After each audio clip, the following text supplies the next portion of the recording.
Just got done seeing Jurassic World Rebirth, and it was really good. It wasn't great by any means.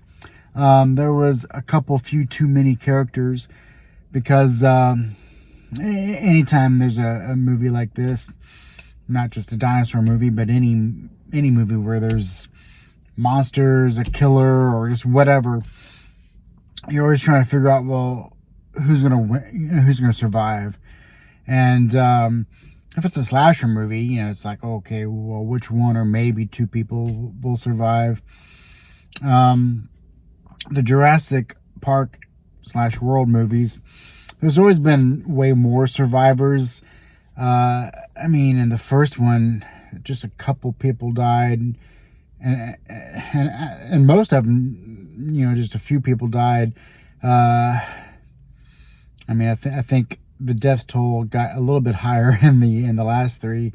But yeah, in this one, there's a lot of characters, and you're pretty sure that at some point you realize, well, most of these people are going to live, and that's not bad. Sometimes it can be, because then you're not worrying, you're not on the edge of your seat enough, because you think, well, they're just going to make it out of this situation. And luckily the characters, they're not the best characters written, but they're good enough to where you don't mind that they're going to live to the end. You don't mind the action scenes that they're in is not so not so edge on your seat. It's more about how they're designed and how the movie looks, and the characters themselves. Like I said, they're good enough to where you want them to live. And there's a lot of really good things in this. There's some weak parts, but it never got in the way. It was briskly paced, and like I said, any weak moments or little parts here and there that just didn't quite add up to be consistently really good. They came and gone, and it wasn't. There's just a couple bits here and there that was just kind of like, okay.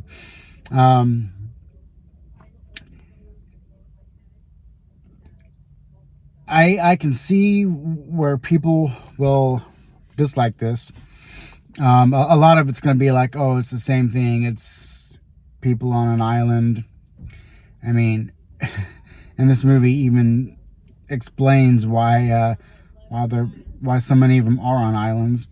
And that never really bothered me.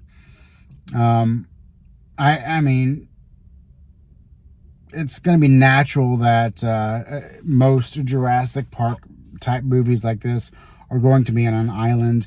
You'll have some city scenes here and there, like in Dominion. There was some good city and general, populated, places that dinosaurs were, and in this one you get that a little bit.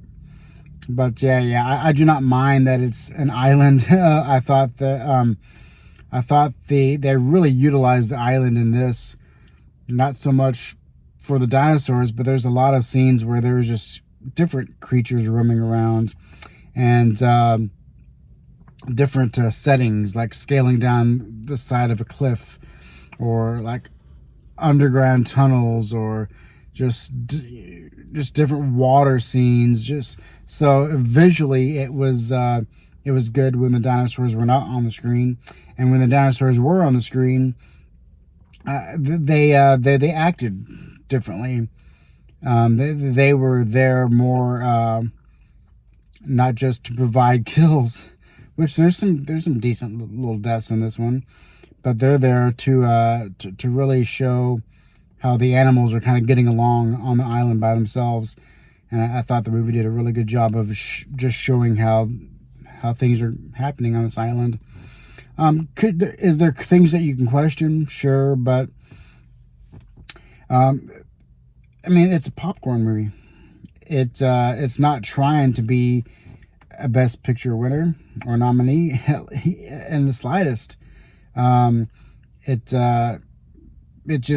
it provides enough story. It provides enough character to get from point A to point B, and overall, I had a really good time. I was thinking about F1 last week. How a lot of people were saying, "Oh, it doesn't matter that the script is not that good. It's a popcorn movie."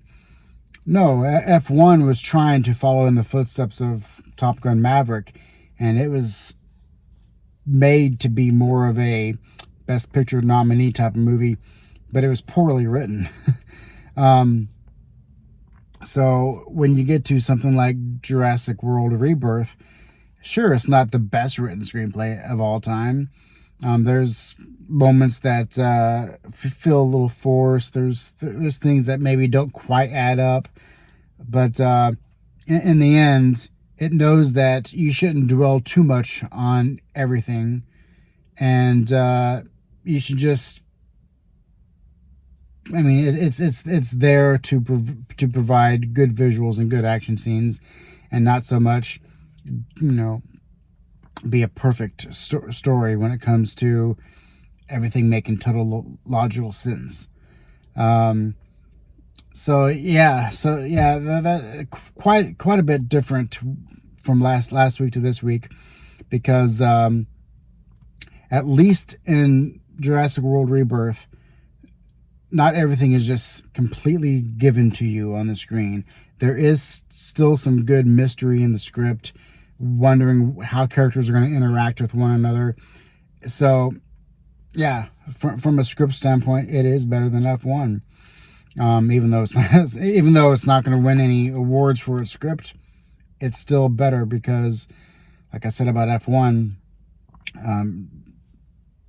Jurassic World Rebirth did not make me feel like a child. It did not make me feel like an idiot, even though, I mean, it wasn't super smart, but it was smart enough to keep my interest as to what was going on with the story and the characters.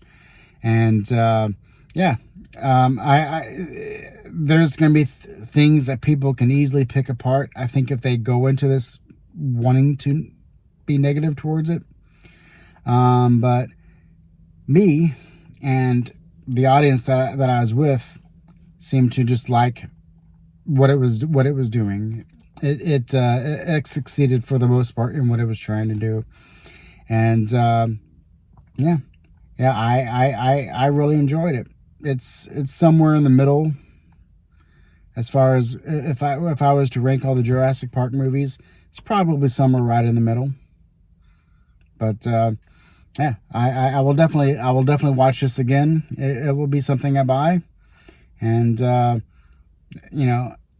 I couldn't really ask for more. I could, but I'm glad it was not anything less. So So let me know if you watched it. If you liked what it did. There's some stuff in there that's surprising in more ways than one. About the direction that they take with wanting to change the dinosaurs, but I didn't mind it at all. It felt fresh. Like I said, let me know what you thought about this in the comments below. Like, share, subscribe, all that good stuff, and I'll catch you in the next one.